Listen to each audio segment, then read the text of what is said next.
Hey everybody, this is not a scheduled video. This is a video that I am doing because of an experience that I just had that I thought may be familiar to some of you. I thought it might be helpful, and so I wanted to hop on and share what just happened with me.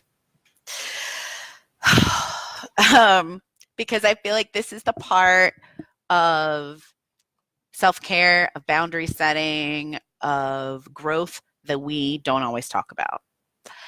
I set a boundary with my family this morning, and it sucked. It was horrible. It was hard to do. It made me feel like shit. I don't ever want to do it again. So much of me wanted to just be like, fine, whatever you want. I'll just do whatever you want. Just stop talking about this. Like, that was really what I wanted to do. Stop making me feel guilty. Stop making me feel horrible. Stop asking me to do things I don't want to do. And so if I just say yes, we can ignore it for the next 3 months until the actual thing happens. It was around a family party and spending time with all of our family members all together. That never works out well for us. We tend to be okay one-on-one. One-on-one, we can all handle each other and we're good. You put us all together, somebody's crying, somebody's screaming, somebody's feelings are hurt, some groups and intersections of people are not talking for months afterwards. And yet, we still try to keep planning these things where we're all together. And this time, during the planning phase, I began by saying things that were true, but they were not the real reason. And I'm sure some of you do this as well. I first said that I couldn't afford to go on this trip, which is true. I do not have the money in my bank account right now. I don't really have room on the credit card right now either. And so that was the reason that I gave, because money tends to be an acceptable reason for not traveling and not doing things. And so it was true. It was true.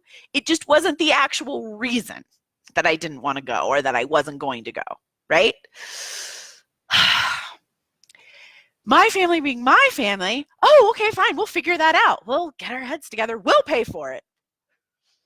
Okay, that's really nice. That's really generous. That's actually that's a wonderful offer to make to somebody, because it was not an inconsequential amount of money. And so, wow, there's a part of me that's like, man, that's really sweet and that's really nice. And then there's the other part of me that's like, no, I don't want to do this.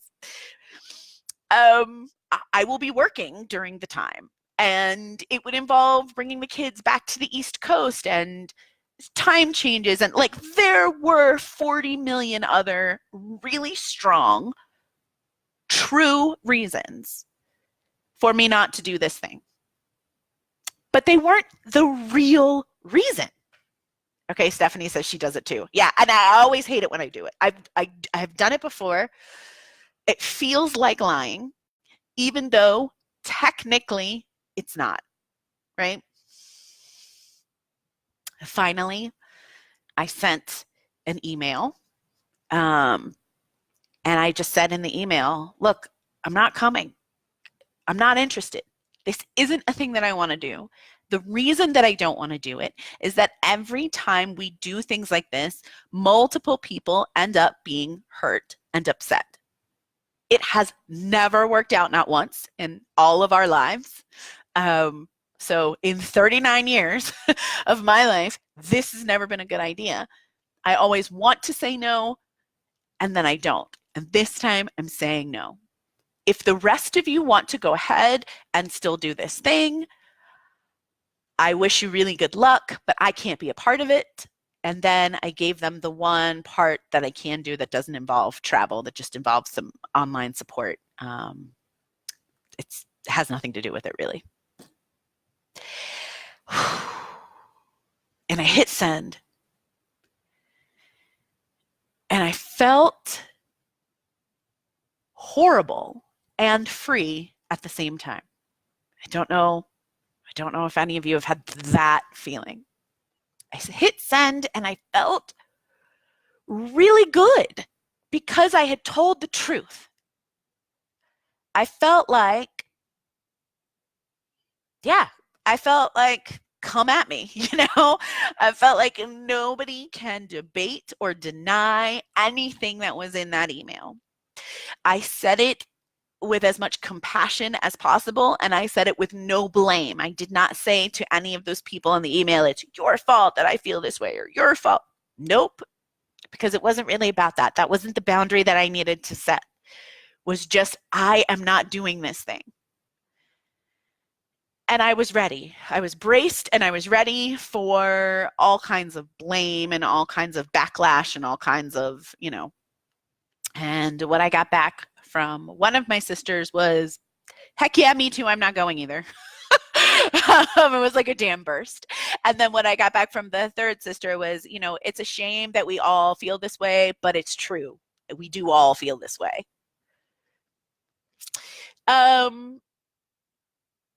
I keep telling y'all and myself, I'm going to just put it on a t-shirt or something that I can start making some money off it. When you speak your truth, you create space for others to do the same.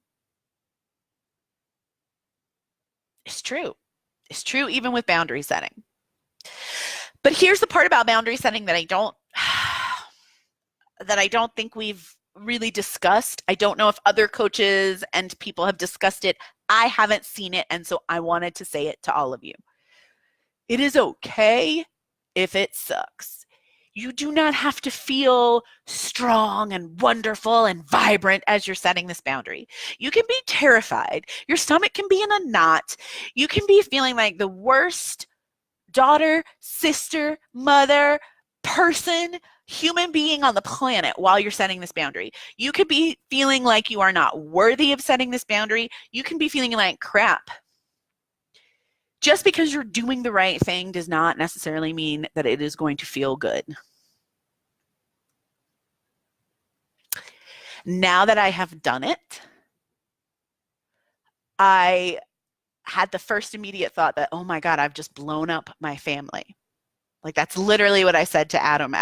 Poor unsuspecting Adam came back from getting lunch and he walked into the house and I was like, babe, I think I just blew up my family. And I read him the letter and he was like, whoa, okay, you didn't have to say that. He said, you could have just said that it's right around my birthday and that, or that it's too close to Christmas, or that. And he was giving me all of these reasons of all of these things that were true, but were not the reason. Right? I made a decision to speak to the root and to set a firm boundary. I am not doing this. And so moving forward, I am not going to be involved in places where all of us are together unless it's an emergency. I don't think it's healthy for any of us. It's hard. It's hard, man. I do not at all now want to go skipping through a field of daisies with my hair flying in the wind, wearing some gauzy white dress because I have now been enlightened. Like, that is not at all the way I am feeling. I am feeling stronger. I am feeling no longer afraid that they're somehow going to trap me into coming to this thing. And so I am feeling free.